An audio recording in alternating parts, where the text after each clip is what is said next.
TV! Hannibal TV, are you ready to get crushed like a grape? Devon Larratt, I'm about to do an interview with Hannibal TV, talk about arm wrestling, talk about how I don't eat food anymore. Big power, big power. I am with world champion arm wrestler here, Devon Larratt from the World Arm Wrestling League, I should say. Yeah. Right. And this is Hannibal from thehannibaltv.com, of course. And you hold multiple world championships, actually. So rather than me naming them all and some of your accomplishments, do you want to start off by just reminding people of some of the impressive world championship victories you've had? Really, I mean, the main thing I've done is just been crazy in love with the sport since like I was a kid. But of note, I won open weight world title in 2008, right-handed open weight world title in 2013, left-handed, so I was holding them both at the same time. And that's really my main achievement. After that, I kind of dipped to 225. I held the 225 title basically from around 2014 till 2017, and as of 2018 I have kind of left the 225-pound division, and I am trying to get massive and go after that, you know, top spot again. So. And you are on a 3-day fast right now, and this is the 3rd day, so if you see oh my God. This is the never ever stop eating, all you strength guys. It's the worst feeling in the world, but yeah, this is day 3 for me, no food. And this is, of course, our second interview. People could search up our first interview from a few years ago. A lot's happened since the first interview, but these questions are going to be a little bit all over the place, and some of them were provided by my friend Mike from Florida, who is a huge fan of yours, where you're actually more popular actually in the US and Canada, surprisingly. Have you noticed that too? I think that the sport has real strongholds, and in Canada it is more underground. I think the States, just because you know, a lot of the promotions that have gone on there, I think that there's more prevalence of arm wrestling lovers, and you know, Europe, you know, arm wrestling's really growing globally. Got to get more here in Ottawa. That's for sure. Maybe one day I'll jump into it. Yeah, man. Yeah. You're perfect for it.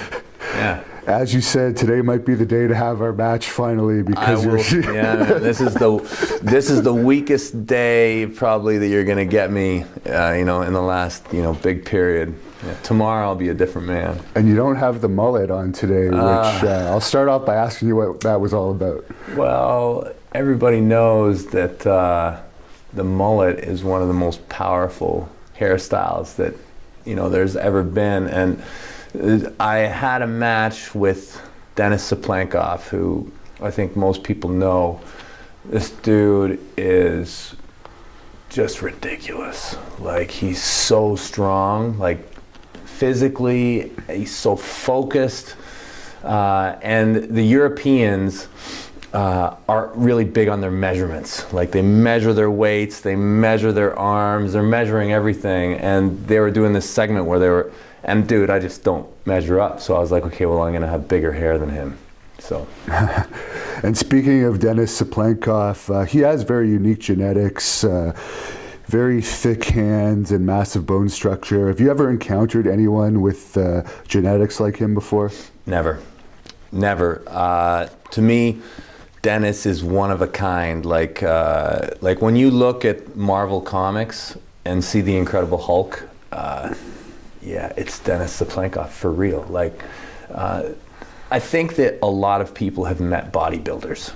You know, like you see a bodybuilder, and honestly, like when I see a bodybuilder, coming from a strength athlete perspective, I don't have like it's an illusion, and I can see through the illusion. For the most, not to say that bodybuilders are weak, because there are a lot of really, really strong bodybuilders, but Denis Saplankov is on a completely different wavelength here. Like, just to give you an example, like, everything is thick, okay? Like, everything. His frame and structure and connections it all makes sense when you look at him. You know, like the full orchestra is playing. I remember looking at his arm, like this region, and it was very clear to me that it was comparable to my hip joint. You Wow. know? Yeah, in everything, in like the tendons, everything. He is very, very strong. Yeah. And you were mentioning to me before that some arm wrestling has steroid testing, others don't. Of course, growth hormone, he may have a genetic condition, but growth hormone is also known to actually increase the bone density and stuff too. Do you think he's just like almost like a giant that just isn't that tall, that kind of genetic condition, or do you think other stuff might play into it? You know, I really can't presume because I just don't have the facts. Whatever it is, I mean, he's made himself into a titan, okay? So whether it's by his birth or, I mean, I don't know, but either way, he's here, and this is what he is. Like, right. It's amazing. And a lot of people compared you to Superman, so I guess that this would be like the ultimate supervillain. You have to I gotta defeat come right now. back. I gotta come back. It's inspiring to face him. Like, I'd like to try him right-handed. Like, my left is, you know, my left isn't bad, but I'll tell you, my right's a lot better, especially right now, due to like just, you know, the time of my surgeries and stuff. But knowing what I know now, like, I think I would love an opportunity to avenge it. I would love that. But I know what I have to do. I've gotten a lot of information. So when I'm ready, to me, Denis is Everest. You know, he is in our sport, and I'd say that his greatness actually in strength actually goes further than just arm wrestling. Like, if you can't clearly recognize what a mountain of strength this man is, like, you need to take a look. But it would be so big for me to beat him. So I'm going to invest a lot.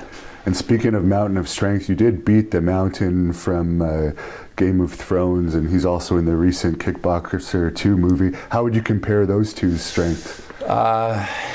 So Hafthor is a tall guy who has gotten a lot stronger. The thickness and girth is not comparable. Like, if there was a wall and you had to run through it, like, Denis is getting through that thing a lot faster, if you ask me. Like, Denis to me is like way thicker, but the difference really is Denis is a trained arm wrestler. Okay, so I mean, I don't know strongman well enough how if Denis could have done it there too, but to look at him, the thickness is out of this world.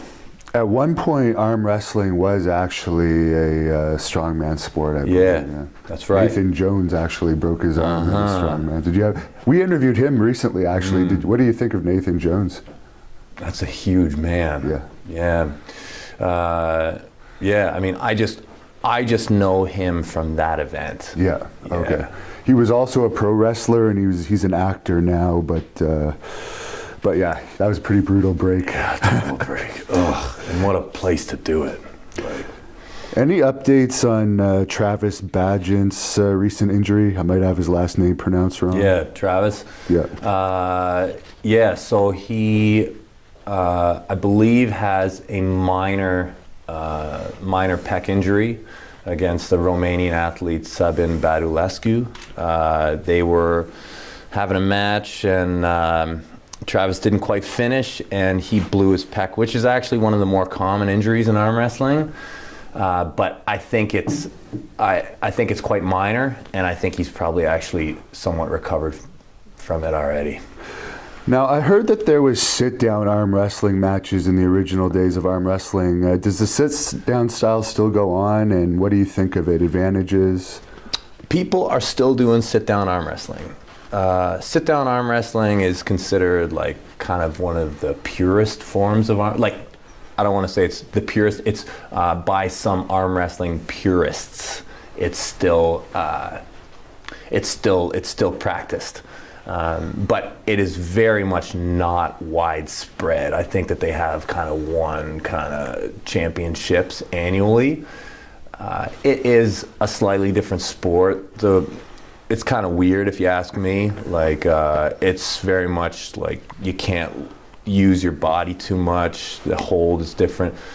It's cool. Like, I mean, I love all kinds of arm wrestling, but I guess I should try it before I really knock it. I've done it a couple times, but yeah, it's not that big these days. Now, I mentioned superstar Billy Graham to you last interview. He's in the WWE Hall of Fame, and he used to arm wrestle challengers from the crowd. And he said, actually, when I was talking to him about you, that he used to arm wrestle guys that were small and skinny with very little muscle, but were excellent arm wrestlers that were very hard to beat. And some of the muscular guys, on the other hand, were easier to beat. Have you found that too? I've arm wrestled, I'm going to say tens of thousands of human beings. And I'll tell you, in real professional arm wrestlers, normally when they start to accumulate muscle, it's normally a sign of danger. But in like the common person on the street who's untrained, who's coming in, big muscles normally is like a very clear sign that this guy's going to be an easy win. Every once in a while you get a guy with big muscles who's a total tank, but for the most part, the strongest people that I arm wrestle off the street are like model looking guys, like guys who are just healthy, have no extra muscle, just fit. These guys, for whatever reason, their connective structures are really intact. They have good positional strength, so they can flex, they have good flexibility. They're not encumbered in any way, which is important in arm wrestling. So totally agree. Skinny guys, big power. Do you think Alexeev Voivoda will keep arm wrestling, and has he competed since the big return where Tim Brishnin beat him? The thing is Alexeev Voivoda is one of those guys in the sport who's just regarded as royalty. So he's the kind of guy that no matter, it can be in 10 years from now, Alexeev Voivoda shows up and he can get any match that he wants in the arm wrestling world. And he's also just on that athletic and genetic level where it's just impossible for him to be weak, no matter what he does, even if he's a vegan, even if he's training period. I think he's like in Russian government now. I actually, believe it or not, just spoke with him today. And he said that he'll be ready to come back in maybe a year or a year and a half. And we loosely spoke about a match. So I do believe he'll be back. I think he's got a lot of things going on in his life right now, but the guy's an athlete and a warrior. And as long as he doesn't become too much of a statesman, I'm sure we'll see his return. And how is Tim doing these days? And do you have any funny stories about him? Tim is still arm wrestling hardcore. Tim Bresnan, the problem with Tim Bresnan is he doesn't know how to take a loss properly.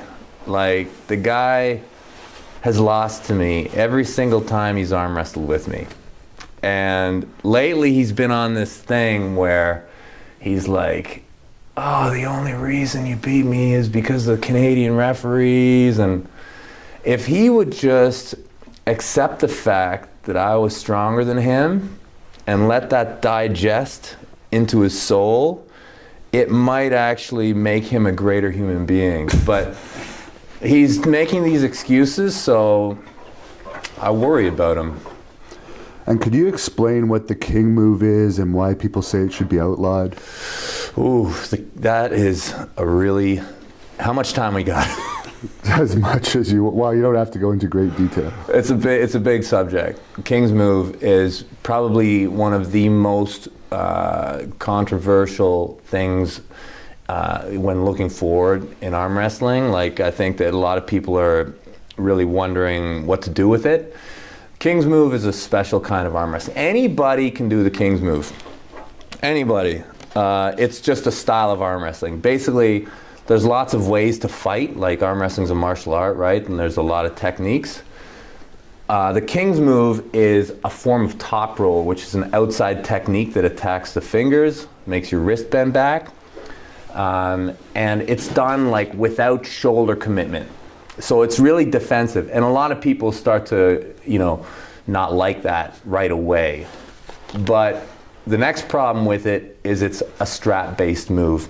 So you basically have to use a strap to do this move correctly, which takes it another step into hatred for a lot of people.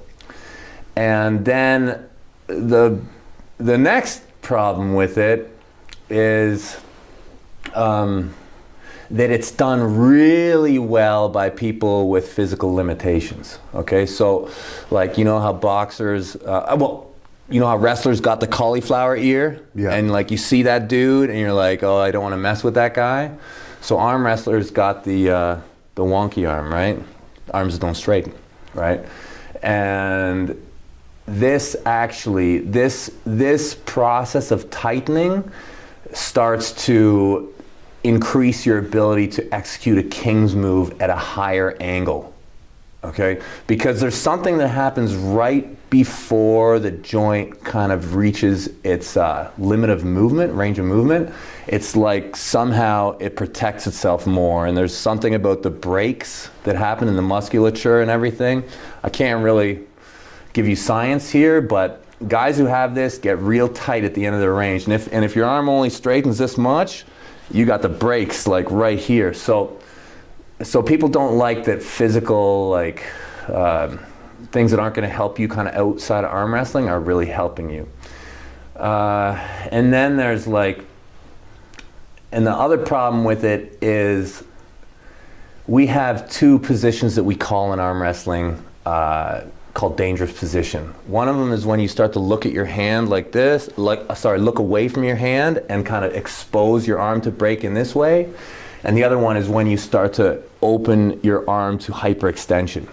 And for amateur arm wrestlers, everybody's pretty tight on this, but in pro arm wrestling, we kind of start to agree that you have the right to break your arm as a professional arm wrestler. So there's this weird discussion that everybody's in on the King's move. And the reason why it has the King's move name is because the people who like the move have called it this, because we feel that the highest level of arm wrestling, you're allowed to break your arm. And if that's what it takes to win, then that's cool, man. That guy's the king. If you're willing to die on the table, then you have every right to be the king. And the King's move is really exposing that to happen. So I personally, I'm a big fan of it. I'm just a big fan of all things arm wrestling, and King's move is a part of arm wrestling. The technique itself is not unbeatable. There's a clear way to beat it. It's just not the way that a lot of people want to beat it. And it's not like, a lot of moves are like any move can beat any other move. The King's move is actually special in that, there's places that you really shouldn't go. Like, there's really a path that you kind of have to take, and if you're not good at that path, well, you're kind of out of luck. So, it's a controversial move.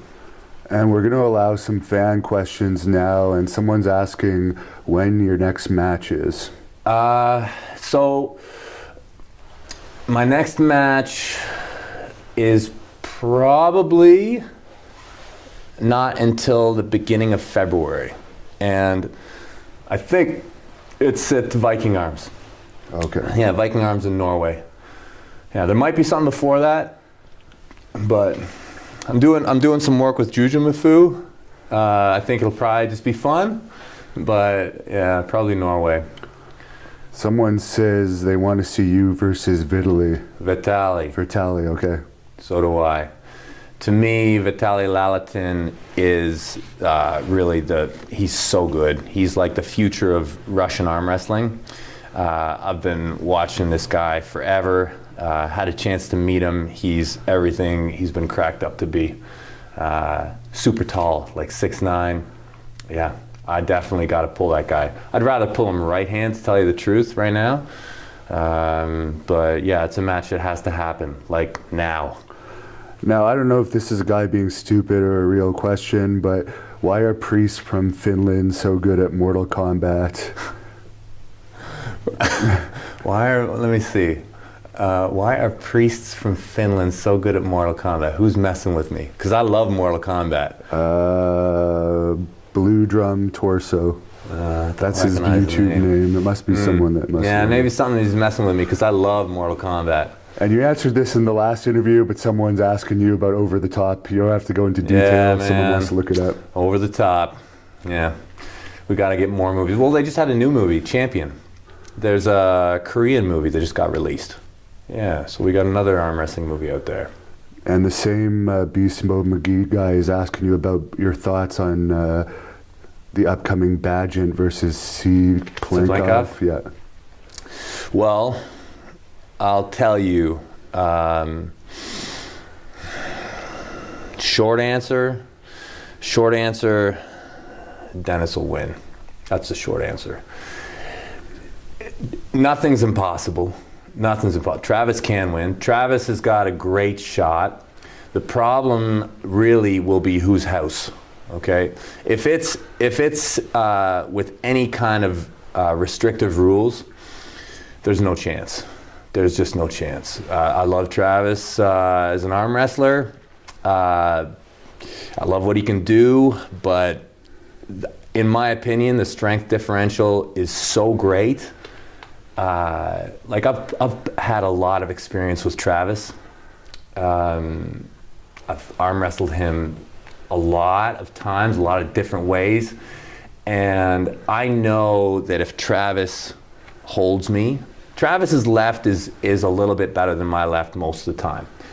But I know that if he holds me and lets me work, I'll overcome him within a short period of time. I've never felt the kind of horsepower that Dennis has. Even if Travis blows through his hand, it's going to go to the strap. When it goes to strap, even if Travis takes his wrist, I just don't see that elbow and shoulder becoming unlodged. I just don't see it. The only way that Travis has a shot is if he gets the match to be somewhere like a Game of Arms type scenario where he's able to really, but even then I worry about him. Like, if I had $1,000, I'd put it on Dennis. And when are we going to see you pull Dennis again? When I'm ready. And that will be, in my mind, it's going to take me a good year. A good year of implementing everything that I've learned. And I want him right hand before left. Like, I want to do it right hand. I've felt him left. Like I said, Dennis is my Everest, and I really, I'll climb that thing or die trying. Do you do autograph conventions? And if not, where can people get your autograph if they're interested? I'd say the best way is come to one of the shows. World Arm Wrestling League is going to do a full season. It'll be all across the States and international, or just jump into one of the events that I'm on. I kind of push everything out on my social media, so I travel around. Did you ever kill anyone when you were overseas in the military? Oh my God, let me tell you. I think that the best thing for me to do is to say that it was a real honor to serve my country. And yeah, let's just leave it at that. I guess the Mortal Kombat guy says Finnish hymns is the reason why they're great. at Mortal Kombat, the priest. So that was the inside joke on I get it. That's smart. Someone says spectacular belt behind you. Another guy, I want to see you win so bad against C. Plenkov, but do you believe that if you had trained heavier and brought more fire like WAL 17, you would have won? I think that for me to beat Dennis, I have to be in perfect physical and mental condition. I think that the key for me to beat Dennis is I have to have one area. Well, actually, I have to have two things. I don't want to give away too much, but I did get a lot from the encounter. I have to be, for me to do it under those rule systems is more difficult for me. I would love to do it in a more neutral kind of ground in terms of in terms of league format. I'm going to need a spot that's super hard, and I'm going to need to also be able to do a lot of range in my movements and have a sticking spot at the end of them. I'm going to have to use my length more against him. But the main thing that I have to do for the next year is just work my strength. Like, very simply, just work a simple periodization program and get my horsepower up in the moves that are going to make the match stop. Yeah. Thoughts on Scott Mendelson and his ascent to the top of arm wrestling? Scott Mendelson, here's what I really like. Scott's a personal friend of mine now. He's come up and visited me a few times, and I really like him. Really smart guy. I feel like arm wrestling is a very difficult sport to get very good in, and I feel like you need to. It's really hard when you're awesome at one sport, and like when I say awesome, like if you're like a world champion legend like Scott, you have got a lot of damage in your body. And now to take that and to now move into arm wrestling, where in the process of becoming a world champion in this sport, you're gonna accumulate like equal damage to that. It's a very hard road. What I would love to see Scott do is be kind of the guy at the gate of the castle to all these other strength athletes who are great, who want to come in, like the strongmen, the power lifters. I would love to see a super match between Eddie Hall and Scott. You know, to me, that's interesting. I know how difficult it's going to be for Scott to become like the world champion of arm wrestling. It's going to be hard, but I would love to see him pull like super strong dudes who are also trying to make that journey over. Do you think if Oleg recovers, you might do a rematch with him? Yeah, for sure that'll happen. I hope. I heard he's healing up and things are starting to move forward for him. That kid is blessed with some amazing genetics, and he's still young. So you know, he's turned his physical limitations into a gift before. So you know, hopefully he can get back on the horse and do the same thing with this terrible accident. What are your thoughts on UFC, someone's asking? I hope we can copy them. I hope that arm wrestling in 5 years is the next UFC. I feel like we are the next breakout sport that's probably going to follow a similar path. Yeah. What music do you like to listen to get pumped up? Rammstein. Yeah.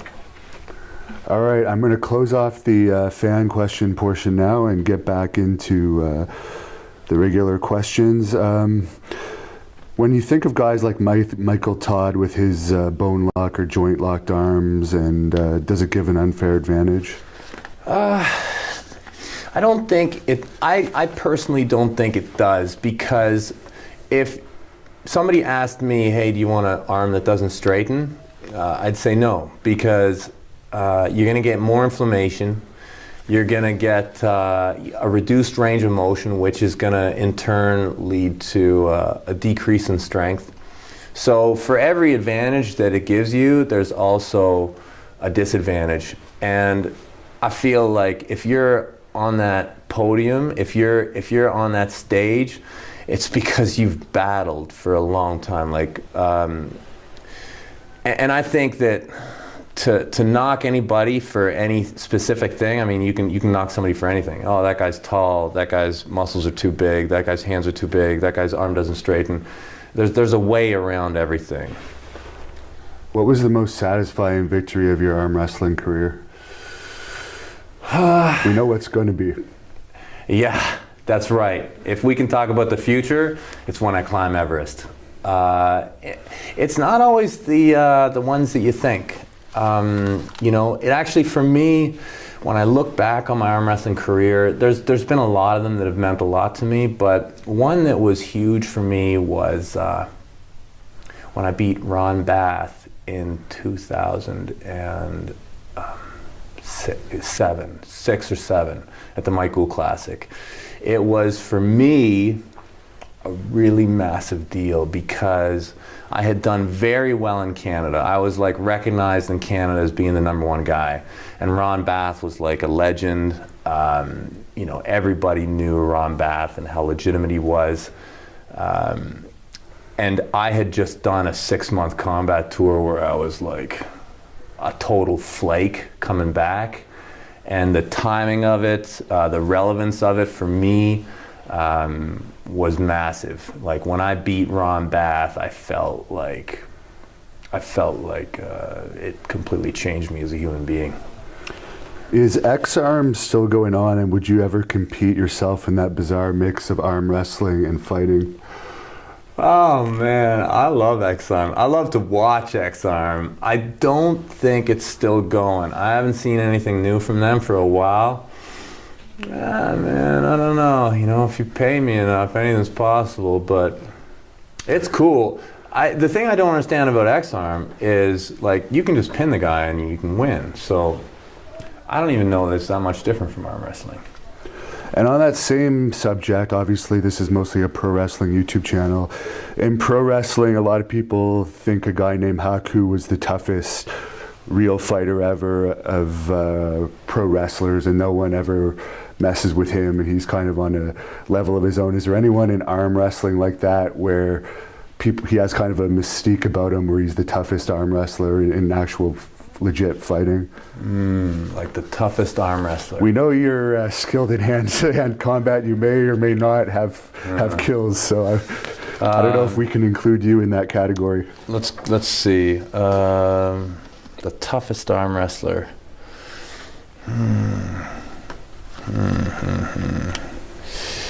I mean, Gary definitely would have been on that list. Yeah, man, I don't know. I wouldn't want to be locked in an elevator with Dennis.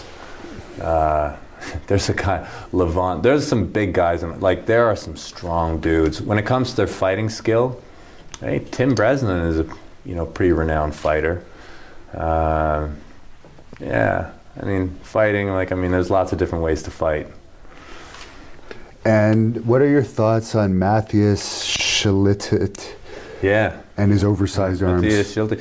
Yeah. The cool thing, one of the cool things in arm wrestling is we get a certain breed of freak. So there's like 2 kind of freaks that we're getting. Actually, I guess there's 3. There's 3 freaks that we're getting. We're getting the acromegalia guys, who are just, diesel strong because they just keep growing everywhere. We got the gigantism guys, who, I don't know if you know who Jeff Dave is. So he's just like ridiculous. He's like the guy from I don't know if you know that Ludacris video, get back. I haven't seen it yet, but I'll check it out. Anyway, so he's got gigantism of the hands and forearms. So, and then guys like Matthias have a blood flow disorder, from what I understand. So like their arterial spread is like heavy to like one limb, so it's like super fed and like super nourished, and and this is from birth. So yeah, it's Hellboy syndrome, right?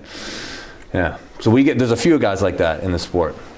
Have you ever tried those heavy hand grippers like the one Iron Mind sells? Yeah, you probably got a couple of them floating around here somewhere. What's the hardest one you've closed? I used to, when I thought that they actually helped for arm wrestling, I was clacking the 3 like, 8 or 9 times back when I thought they were relevant. Everything's going to help in arm wrestling, like it's all good, but really it's more about the wrist than it is the hand. Like my hand got really strong, and then I was arm wrestling and my wrist would be bent back, so I was like, okay, well, it's a full chain kind of thing. Yeah, the gripper itself is only going to help you so much. Is there any odd techniques in arm wrestling that the common person wouldn't know about, such as maybe crushing someone's hand so hard they'd give up, or pulling the thumb in a certain way that would hurt? I'd say that the main thing that people don't know is that you really, really are pulling towards yourself. And even like when you're arm wrestling, if you even pull towards your own pin pad, is actually quite often a really good thing, because you pull right into the person's fingertips, and then from there it gets easier. When it comes to like squeezing and like thumb locks, and I think that that's a lot of like, folklore. I've never seen any of that stuff work. Will the Game of Arms show ever come back? Why was it canceled so soon? It was excellent. Yeah, Game of Arms was amazing. If they ever, I basically sold a portion of my soul to get on season 2, and they canceled season 2 halfway through the season. If they released episode 1 of season 2, that show would have been so loved. Like, there were fights, it was insane, good drama. It was canceled because, from what I understand, the network that was hosting it dropped all of their reality programming, just all of it. They just decided to rebrand and got rid of all the reality shows. Game of Arms was one of them. So yeah, I think that you are going to see a lot of reality type arm wrestling shows coming out in the next few years. I know that there's a lot in the works as we speak, and yeah, there's some really good ideas floating around, so they'll probably take what Game of Arms did and evolve it slightly. Did you ever know Richard Lupke's back when he had a mullet and wore parachute pants and was all hot-tempered? No, that's not the Richard Lupke's I knew. I think that Richard Lupke's, when he was the #1 guy, is probably the most dominant. Like, he had the most, like, between him and the #2 was probably the biggest space when he was like his best form. The Richard Lupke's that I know personally is the most mild-mannered, polite gentleman giant that you've ever met. Couldn't find a nicer guy. Still, at his age, he has so much strength, but he's limited by injuries, but he would still kill Gary Goodrich. What do you think about the criticisms many have against Jerry Caderet? They seem to not like his style of often giving up his wrist and going in the strap and getting very close to the opponent and winning with his wrist bent all the way back the whole match. Yeah, this is a similar discussion to the whole King's Move thing. They're on opposite ends of the arm wrestling spectrum. So when you think about the middle of arm wrestling, it's like a high hook, and then you start to get into outside arm wrestling to the King's Move. And then when you think inside arm wrestling, you got like hooks and presses, and then the flop wrist press is about the far outside regions of arm wrestling technique that we know today. I personally love it. I think it's so cool. I think to do the flop wrist press correctly requires a very unique mind and physical gifts. I think Jerry's a really smart and great arm wrestler. I think that people, who look at arm wrestling as this, bending your wrist kind kind of test of strength are shrinking the sport unnecessarily. If you wanna beat a guy, you have to figure them out. That's one of the beautiful things about the sport. It's not one thing. It's a fight. And this is along the same lines, but what's wrist wrestling versus arm wrestling? What's the difference? I don't really know. I mean, I've heard it. It's just a different term for the same thing. Like I've heard people say wrist wrestling a lot when you're talking about arm wrestling. A lot of arm wrestlers also practice like a different grip. So instead of holding the hands, they're actually closing their fists and they're hooking around the wrists. It's really kind of a form of practice arm wrestling. Although I've never seen anything formal done this way. I think that maybe in the past they used to call it wrist wrestling more. But I think it's just terminology. Can shorter guys really wear enormous platforms on their shoes to compete taller? Yeah, tall guys, short guys a lot are gonna wear platform shoes or they're gonna wear a riser. One of the things that's going on in arm wrestling is there's your belly button and there's your elbow. And really you wanna have the ability to have a clear path to your belly button, because if you can get here, then you can push and everything's in line. When you're shorter at the table, you can pull and row just fine, but to get behind it, it just is a little bit more awkward. So if a short guy can get like up, then he's got that path and he can push properly too. It's to his advantage. So yeah, man, it's real. And you just came back from Japan. You want to tell us about that trip? I love Japan. So I went to Japan for one reason, arm sumo. And arm sumo is a variation of arm wrestling. And it's done on a flat table. I saw it in 1999 at the World Championships. And I've been like messing around with the idea ever since then. I met a guy who's in the Armed Sport Association when I was in Borneo. I'm like, dude, you gotta have me out there. Like, I wanna get back into this. Anyways, long and short, I went to Arm Sumo Championships this year after loving it for 19 years from a distance. Yes, the thing that I really noticed about it is the sportsmanship. They have like a different thing over there. It's like they totally acknowledge their competitor as like making them better, and just this simple thing made it shifted their whole requirement for rules. Like they don't even have a referee's grip, which in North American arm wrestling is like vital. It's like one of our most important rules. You know, the agreeing of getting a grip. Yeah. But just in their culture and their sportsmanship and the oath that they do before the event, they come together like way more like fair.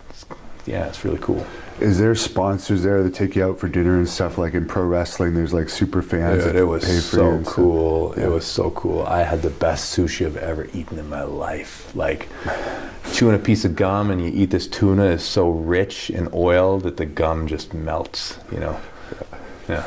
Speaking of sushi, I have challenged you maybe in 2019. Dude, we're going to have a sushi eating competition. I can't wait. Like, you know, especially today, because I haven't eaten in like 72 hours. I would kill a sushi place like right now, man. Yeah. And for India, you also were in India as well. Yeah. Any thoughts on that trip? Yeah, man, that place is chaotic, and there's so many people.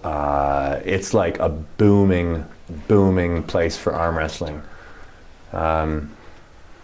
Really, a lot of these places, Southeast Asia, you got these areas of great population density, and that's where I feel like the sport can really be really infused into the culture, where you have this great population density and people with not a lot of money, you know, because arm wrestling is so accessible, man. Like you can, like I don't even need a table. Like guys can go and practice it, and when you have that density, there's no reason why guys can't be getting together every day on the street and arm wrestling. So I feel like in India, in Japan, like where there's like 25 million people in a city, like you could get guys coming out of that place in army numbers, and high-level guys. Yeah, I think we're 5 years away from that. And just to put the talk of it out there, I understand your youngest daughter might get into pro wrestling one day. Yeah, Havry Larratt. That girl, check her out, man. She's an athletic phenom, and yeah, she's dreaming. Ask her what she wants to be. She's like pro wrestler. Yeah, you got to talk to her. And she's doing well in arm wrestling. She's so a killer, far. man. Havry is physically, she's a monster. She scares me. Like she has no off switch. Like it frightens me. Yeah. Well, we really appreciate that you caught up with us. We've had a lot of feedback on our first interview, and to close this off, what can we expect from you in 2019? 2019, I'm chasing that world title, man. Like I've seen it. I know where it is. I want to do a lot of stuff with arm wrestling. I plan on arm wrestling until I'm dead. Like it's just one of those things that I never plan on leaving. I have a lot of information I got to work with. There's going to be a lot of big shows. There's going to be a lot of fun to be had. So possibly T-shirts too. Yeah, man, we're gonna make T-shirts. We'll start blowing it up. And if they want to follow you, you have Facebook. You got your maximum friends, but you're also on Instagram. Yeah, I'm on Instagram, on YouTube, I'm on Facebook. Yeah, YouTube. Since we have fans on YouTube, what's your YouTube channel? I think I'm Devon Larratt or Dev Larratt. Yeah, Dev Larratt. You can see me. I'm like this in my WoW T-shirt. Yeah. Excellent. Well, thanks a lot. And is there any wrestling promo you want to give for your opponent that has the world title now to close this off? Let me see. I'll hold off on that because I just don't know who my next guy is. But just know, like, I'm crazy. I'm starving for 3 days right now so that I can come back and be even more massive.